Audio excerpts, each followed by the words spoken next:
अस्सलाम वालेकुम स्टूडेंट्स। पिछली वीडियो में हमने फिज़िकल क्वांटिटीज़ के बारे में पढ़ा था। आज हम पढ़ेंगे types of physical quantities.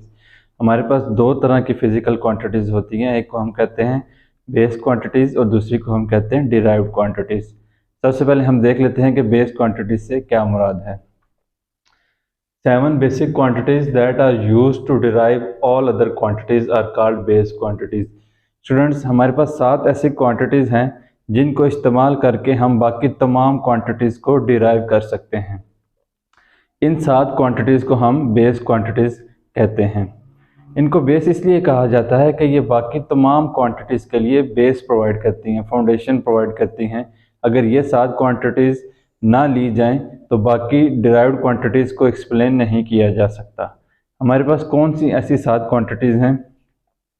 Length, time, mass, current, temperature, amount of substance and intensity of light.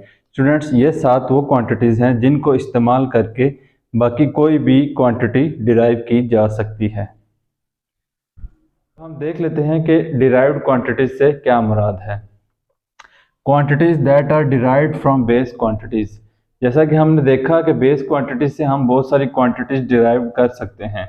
तो जो क्वांटिटीज हम डिराइव करेंगे बेस क्वांटिटीज़ में से, उनको हम कहते हैं डिराइव्ड क्वांटिटीज़। जितनी भी क्वांटिटीज़ को डिराइव किया जा सकता है on the basis of base quantities, उन्हें हम डिराइव्ड क्वांटिटीज़ कहते हैं। इसकी कुछ एग्जांपल्स देख लेते हैं। जैसे डिराइव्ड क्वांटिटीज़ की एग्जांपल्स हमारे पास क्या हैं? Area, speed and force.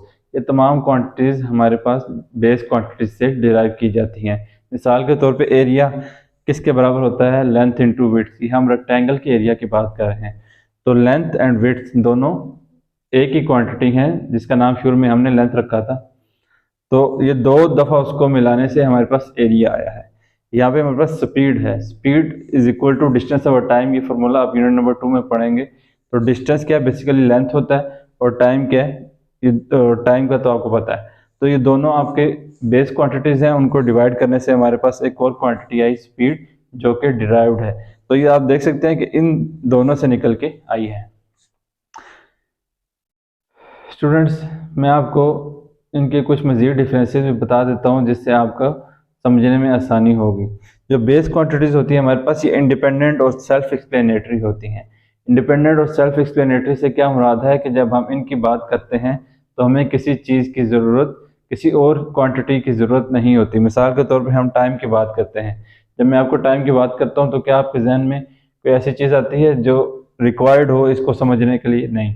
जब हम लेंथ की बात करते हैं तो क्या हमारे जहन में कोई ऐसी चीज़ आती है जो इसको समझने के लिए रिक्वायर्ड हो? नहीं।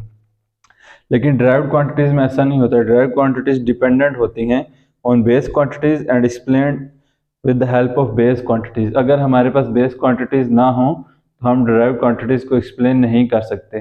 जैसा कि हमने ऊपर ही बताया था, दोबारा बता रहे हैं, speed is equal to distance over time. तो डिस्टेंस बेसिकली लेंथ है और टाइम, ये लेंथ और टाइम दोनों बेस क्वांटिटीज़ हैं। तो इन दोनों को डिवाइड करने से हमारे पास स्पीड आई। अगर इन दोनों क्वांटिटीज़ की हेल्प ना ली जाए तो हम स्पीड को एक्सप्लेन नहीं कर सकते। जो बेस क्वांटिटीज़ होती हैं इनका कोई फार्मूला नहीं होता क्योंकि ये बिल्कुल इंडिपेंडेंट होती हैं। और जो डिराइव्ड क्वांटिटीज़ होती हैं इनके फार्मूलाज होते हैं, जैसा कि हमने ऊपर स्पीड का फार्मूला आपको दिखाया है। Thank you.